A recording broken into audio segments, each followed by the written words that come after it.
Hello everyone, welcome back to another video here at the Internet Talking Channel. We've got a couple of things to discuss today.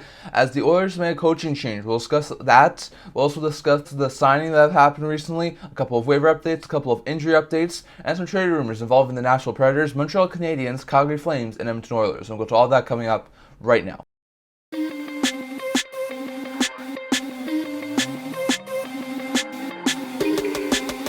Hello everyone, welcome back to another video here at the Internet Talking Channel. Before I begin, don't forget to like this video and subscribe down below. We are so close to 100 subscribers. Thank you for all of your support. I'll never be able to do this without you guys, so don't forget to subscribe. Now, as usual, I'm going to kick things off today by discussing a signing that's happened over the past couple of days. A really important signing there, but the Avalanche have not had the best of depth this year. They could use some more Bomb 6 help. So, a player who went to their training camp on a PTO in Kiviranta has been signed. Kiviranta signs a one-year, two-way deal with the Colorado Avalanche for AAV of $775,000. Now, the Avalanche, as we'll talk about in a little while, lost Lehkonen over the past week to an injury. So, he's going to be able to come in and really fill in a Bomb 6 role for the Colorado Avalanche. That's a much-needed thing there for the Colorado Avalanche. He looked well in training camp. He's been with the Dallas Stars over the past couple of years. Not done overly well. Put up 11 points in 26 games in 2021. Put up 7 points in 56 games in 21-22, and put up 9 points, but 8 goals, his career high in goals, in 70 games last year. So definitely, he's done well with Dallas. He's basically been a Bomb 6 forward, mostly on the fourth line with the Dallas Stars. So I expect he would probably do the same thing with Colorado. He's a decent, speedy sort of forward who can put up some points on occasions. He's not overly point productive, but he can also kill penalties. He's not a bad player, so I can definitely see why the Avalanche would want to sign him. He went to training camp on a PTO, like I said, with the Avalanche. It didn't turn into an NHL contract. He went to the AHL. He's put up 6 points in 10 games so far in the AHL. So they liked what he saw. They also have a couple of injuries right now. So they're able to sign to a PTO. They bring him up. He's played in his first game yesterday against the Seattle Kraken. So definitely, the things you'll have to see, good things there for Kiviranta, who's going to keep his time in the NHL consistent as of right now. So solid stuff there from Kiviranta, and solid stuff there for the Avalanche to get a new guy on the PTO turn to an NHL contract. So even though he was released, he does wind up getting a new deal. So I think Kiviranta will fit in really well as a Bomb 6 forward and will really help, at least in the short term, replace Lehkonen, who is going to be out for a little while, which we'll get to in a little bit. Going over to the waiver update. Now, we talked about this in our last video with Samuel Fagemo being on waivers. We said that we wouldn't know the outcome until later in the day. We do know the outcome now. Fagemo has indeed been claimed off of waivers, and it's by a team who placed him on waivers in the LA Kings. The Kings wound up reclaiming Fagemo, and because they're the only team who wound up claiming him, he has been sent down to the AHL. So they don't need to place him on waivers again because they were the team who was placed him on waivers. They reclaim him, and they send him down. So Fagemo's back in the LA Kings organization. Hopefully he can do well with LA. That's a really good pickup there for the Kings, who know what they're getting in Fagemo, who's been a drafted and developed prospect there in LA. So solid stuff there from the Kings. I was wondering if he would be reclaimed by the Kings. So really good stuff there from LA. And Nashville, they do lose a player, but they have a pretty good forward group right now. LA, meanwhile, they do have a pretty good forward group as well, which is why he's being sent to the AHL, but they at least have another young prospect in their forward group if they have some injuries. They could easily call up Fagemo. So solid stuff there from the Kings, who reclaimed Fagemo on the weekend. And then we had one more waiver placement on yesterday, and that was the Vancouver Canucks, who placed for Jack Studnicka on waivers. Canucks have a really deep forward group. Studnicka sort of fell out of favor with Vancouver. Teddy Bluger, who started the season with an injury, wound up being activated recently. We'll get to that in a second too. But with Bluger back in the lineup, they don't have a really good fit there for Studnicka. So Studnicka goes on waivers. He's going to go and play elsewhere for the time being. Will he get claimed? It's possible. He's a good young player. He can play fourth, third line minutes. He's a good center. He can play on the wing. So he's a very versatile forward. He's a good young forward too. So I wouldn't be overly shocked if there was a team out there, especially a younger team, who wound up claiming him. But definitely, I think there's a very likely chance Studnicka gets snuck down on waivers. And if that's true, then he'll probably go to the AHL. And he'll wind up playing with the Canucks AHL affiliate. So it'll be interesting to see. But those are the two waiver placements that we've had over the last little while. Fagemo, who was placed on waivers by the Predators, was reclaimed by LA. And with them being the only team who wound up claiming him, he gets sent back to the AHL. For the Canucks, Studnicka's placed on waivers. He's on waivers right now. I don't know the outcome of it. It's quite possible he could get claimed with him being a good young Bomb 6 forward. It's also possible he winds up clearing, and if he does clear, he'll probably get sent to the minors. So it'll be interesting to see. But Studnicka's on waivers right now. We'll talk about that in our next video. And Fagemo was indeed reclaimed by the LA Kings and has been sent down to the AHL. So those are your two waiver updates. Going over to the injury update part of the video before we get to the Edmonton Oilers coaching change. Now, as we talked about, we had a lot of players who were cleared to play. In this video, it's a little bit differently. We do have a little bit more injury updates. Cogliano has an undisclosed injury. He was currently day-to-day, missed a couple of games for the Colorado Avalanche. Lehkonen's upper body injury has been updated to week. Like I said, it's probably going to be a couple of weeks, if not closer to maybe 1 or 2 months. After that really bad injury against the Seattle Kraken last week. So really bad stuff there from the Lehkonen. He's going to miss a little while due to injury. Taylor Hall has an undisclosed injury out for an unknown period of time. Matthias Samuelsson was cleared to play, so good to see Buffalo got their defenseman back in the lineup. McBain has a lower body injury and is out week to week for the Arizona Coyotes, so really bad stuff there for Arizona. While Harvey Pinard was back in action after being cleared to play for the Canadiens. And then Eric Chernak has an undisclosed injury out for an unknown period of time for the Tampa Bay Lightning. Then we had a couple of guys who were cleared to play on Sunday, including Jordan Harris, who really quickly overcame his injury. Then we also had Teddy Bluger, who was cleared to play for the first time this year. Sam Bennett was back after playing only 1 game so far this year. And Jonathan Quick was cleared to play after missing a couple of games due to an injury. So good things there for the New York Rangers, Vancouver Canucks, and Florida Panthers. Ryan Lindgren has an upper body injury. He's out for an unknown period of time. Carson Sousa has a lower body injury. He's going to be out for an unknown period of time. And Paulo Francouz, who we said was out to start the season, has now been ruled out for the entire season. Francouz, who has been the 1B goalie to Georgiev the past couple of years, wound up suffering an injury in training camp. It was going to keep him out for the first little while, and now he's going to be out for the rest of the season. So that's a horrible blow for the Avalanche, who lose their backup goaltender. And hopefully for the time being, Georgiev and Prosvetov can hold down the Avalanche's net, so that's going to be interesting to see. Then we also had Artem Zub have an undisclosed injury in his day-to-day right now for the Ottawa Senators. Pelech was activated by the New York Islanders. Tanev was activated by the Seattle Kraken. He's back in the game action. Bureau's been cleared to play for the Buffalo Sabres. He'll probably get back in the game action not just in future. Jack Roslovic has an ankle injury. He's out 6 weeks right now for the Columbus Blue Jackets, so he's going to be out for a pretty significant period of time for the Jackets. Then you also have Oscar Lindblom has a lower body injury out for an unknown period of time for the San Jose Sharks.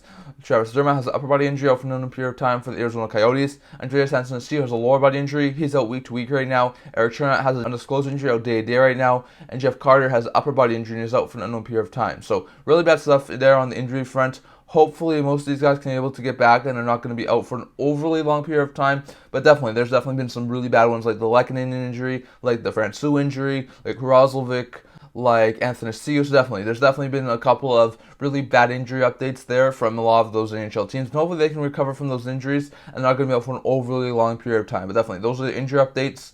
Then we also had a coaching change in Edmonton. So the Oilers wound up firing Jay Woodcroft and Dave Manson, and they brought in 2 new guys to be the head coach and the assistant coach.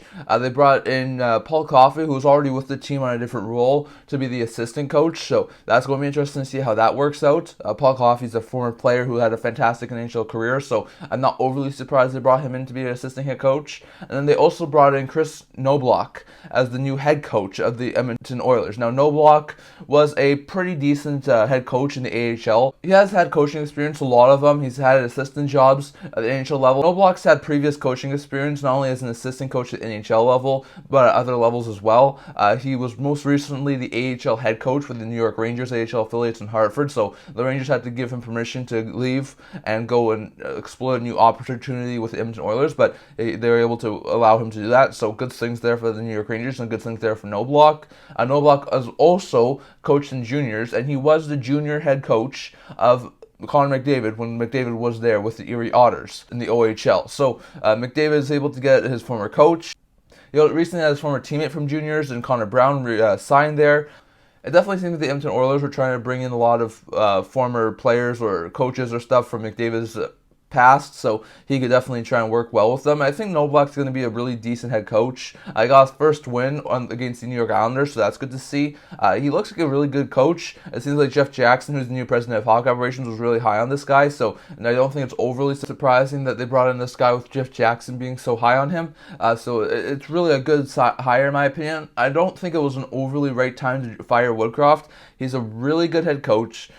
He has a really good winning percentage. I think they could have gone a few more games to see if the Oilers would have rallied behind him. But Woodcroft's let go. I think he'll definitely get another opportunity at another NHL level. He had a really good winning percentage. I think there would be a lot of teams, if they were to fire their head coach or let go of their head coach, wound up going after Woodcroft. So it'll be interesting to see where Woodcroft's next job is. But I do expect him to definitely get another head coaching gig somewhere else. But I definitely do think this was maybe a little bit too early to fire Woodcroft. I thought it would have been a couple more games, especially after the Oilers beat the Kraken. So definitely, it was a little bit interesting timing-wise. but Woodcroft and Manson are both out now. Coffey, like we said, he has familiarity working in the Edmonton Oilers organization, so not overly surprised that they brought him in as a assistant head coach, but given the fact he was already working in the organization, it is a little bit confusing, so we'll have to wait and see how that pans out. As for Knoblauch, I think he could definitely be a really good player there. It seems like he has a little bit better defensive system, so hopefully he can work on those defensive problems that the Edmonton Oilers have. Like we said, they won 4-1 over the Islanders in their first game as his head coach, so definitely it will be interesting to see how he does. But that's a really good win there to start his tenure with the Edmonton Oilers, and hopefully Knoblauch can bring in some really good things. Like I said, he hasn't been an NHL head coach, but he's had lots of coaching experience in the past little while, including coaching McDavid in junior. So I hope that success works into his favor at the NHL level, and hopefully he can be a really good coach at the NHL level, as he's a rookie at being an NHL head coach. It'll be interesting to see how he does, but he got his first win yesterday, and hopefully he can string together some wins, and this Oilers team can get back in the playoff relevancy. So it'll be interesting to see what the Oilers do make a coaching change, and we'll talk about some possible trades he can make in a little while, but for now, that's sort of all the info on the Edmonton Oilers. So they wound up letting go of Woodcroft and Manson, who was the assistant head coach, and they bring in Paul Coffey as the assistant head coach, and they'll bring in the new head coach and Knoblauch, who was the former junior head coach of Connor McDavid. So that's the coaching change the Edmonton Oilers made. So really interesting stuff there. Then we have a couple of trade rumors to discuss here today. So first, not really a big trade rumor here, but it sounds like the Montreal Canadiens and Sam Montembeault, according to Elliot Friedman, are working on an extension. It sounds like the Canadiens really want to get Montembeault extended, and it sounds like once they get Montembeault extended, they'll probably be more likely to make a move to not have the three-headed goalie monster in Montreal anymore. They currently have Allen, Montembeault, and Primo. Primo, who's still somewhat viewed as the goalie of the future, is waivers eligible. They don't want to place him on waivers and risk him getting claimed, so they still have him in the NHL. On top of that, you have Sam Montembeault, who's been a really good 1A goalie over the past little while, and Allen's had a fantastic season to start this year. It's not for the next couple of years, so it'll be interesting to see if any of these guys wind up getting traded. It sounds like Montembeault is definitely working towards an extension. I would probably expect maybe a 2 to 3, maybe even 4-year deal for Montembeault. He's still on the younger side of things, so I could see him get somewhere around that sort of deal with the Montreal Canadiens, probably around like somewhere between $2.5 and $3.5 million will be my guess for what Montembeault brings to the table. So definitely, I think that would be a really good extension price for Montembeault, who's coming off a 1-year, $1 million deal. It will definitely get a bump in pay raise, so it'll be definitely interesting to see, but I definitely think that the extension with Montembeault would really work well. Ever since going to Montreal, he's been fantastic, so I definitely think Montreal could definitely do really good signing Montembeault to a new deal, but it'll be interesting to see what else happens. But definitely, I think once Montembeault is signed, whether it be 2 years, 3 or 4 years, whenever he winds up getting signed, there's going to be an extremely likely chance that I think Jake Allen winds up getting moved. Allen's been really good to start the season. I think they still view Primo as sort of like the goalie of the future, so I think they want to keep him.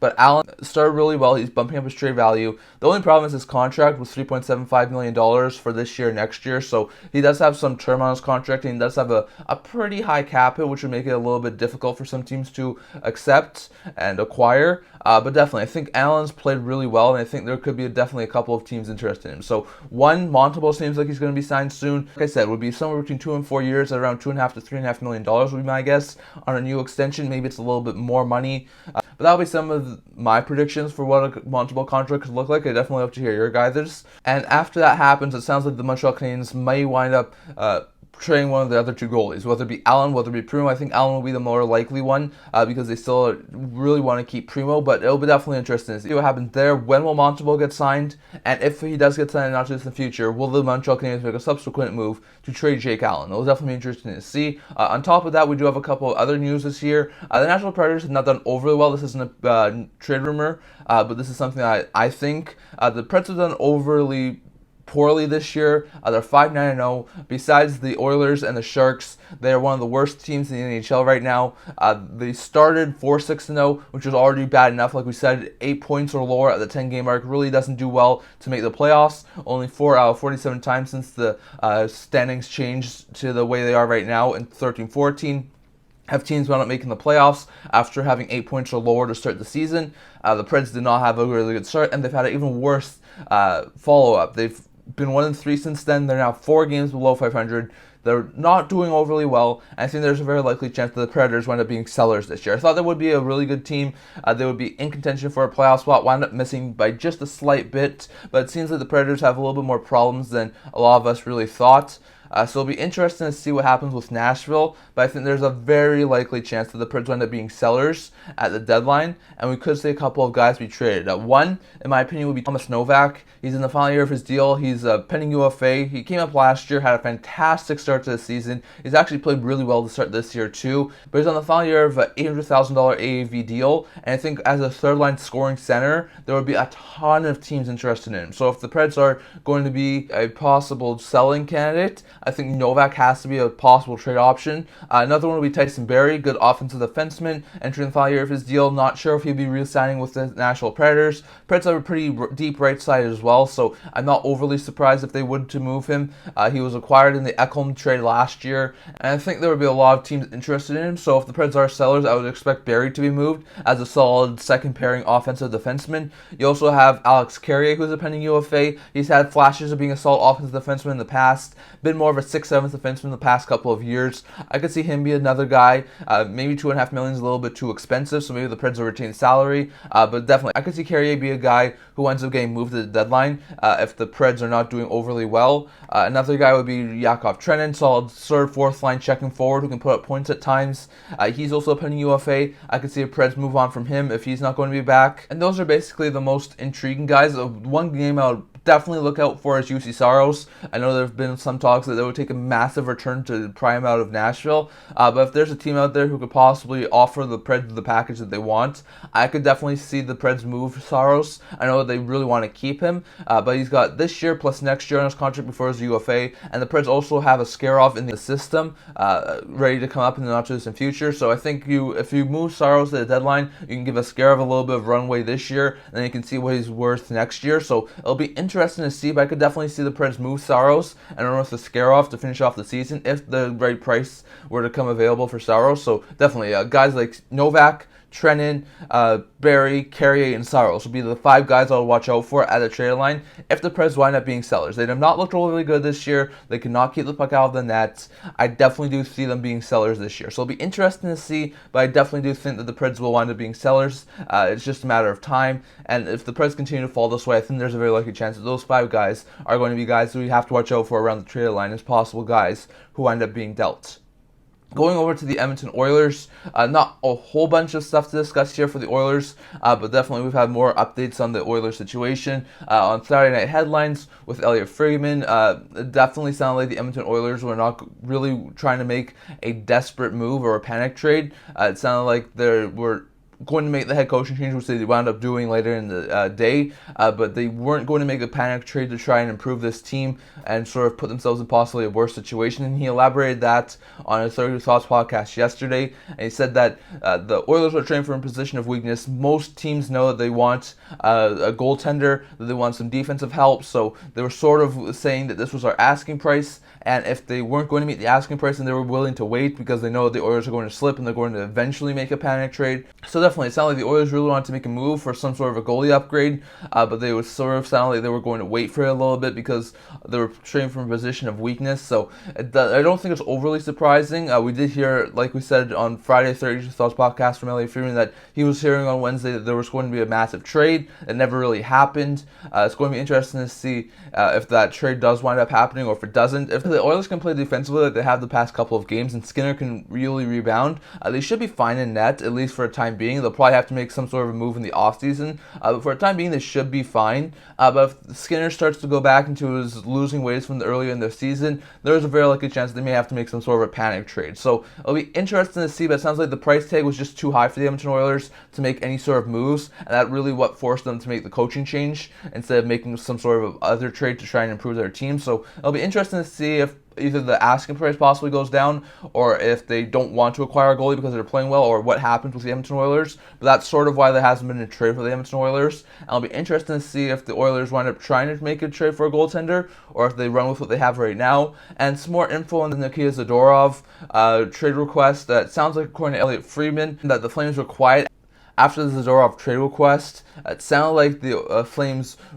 were willing to accommodate Zadorov for his trade request, but they were going to do it on their time. So if Zadorov does really want to move on, the Flames will trade him whenever they feel like they want to. So it'll be interesting to see. Tell me, like Elliot Friedman said that the Flames really wanted to see if they could rebound, get back into the season, not have this be a lost season before they started considering trading any players. But it sounds like with Zadorov now asking for a trade, he said that there was some significant interest from Arizona and Hanifin earlier in the week. Never got anywhere, but that was some interesting news that he did say too. It sounds like there's a very likely chance that the Calgary Flames will end up making some sort of trades later on in the season. Like I said, I don't think Zadorov will be moved now. I think it's a little bit too early in the season for him to be moved.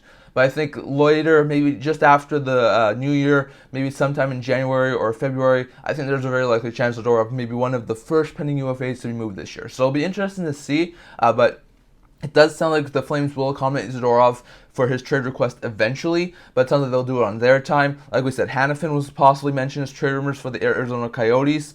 Maybe he gets moved as well. And we also said Tanev and Lindholm are other pending UFAs who I think could be moved eventually as well. And with the Flames now losing back-to-back games to Toronto and Ottawa, if they lose to Montreal again today, there's a very likely chance that the season is possibly already over for the Calgary Flames. And if that's true, then there's a very likely chance that guys like Zadorov, who's already requested a trade, Hanifin, who's been mentioned in trade rumors a lot over the past little while, and Tanev and Lindholm as well, wind up getting moved before a trade deadline. So it'll be interesting to see, but it sounds like even though Zadorov has requested a trade, the Flames will make it happen on their own time, and Zadorov may be a Flame for a little while longer. So it'll be interesting to see, but that's all the updates I'm going to talk about here today. I'd love to hear your guys' thoughts down in the comments. What do you think about Zadorov being asking for a trade? Some teams who have been mentioned as possible options for Zadorov to land have been Jersey, Boston, Florida, Toronto, Vancouver. So definitely, I'd love to hear your guys' thought. Where do you think Zadorov goes? And what sort of trade package do you think the Calgary Flames will be able to get for him?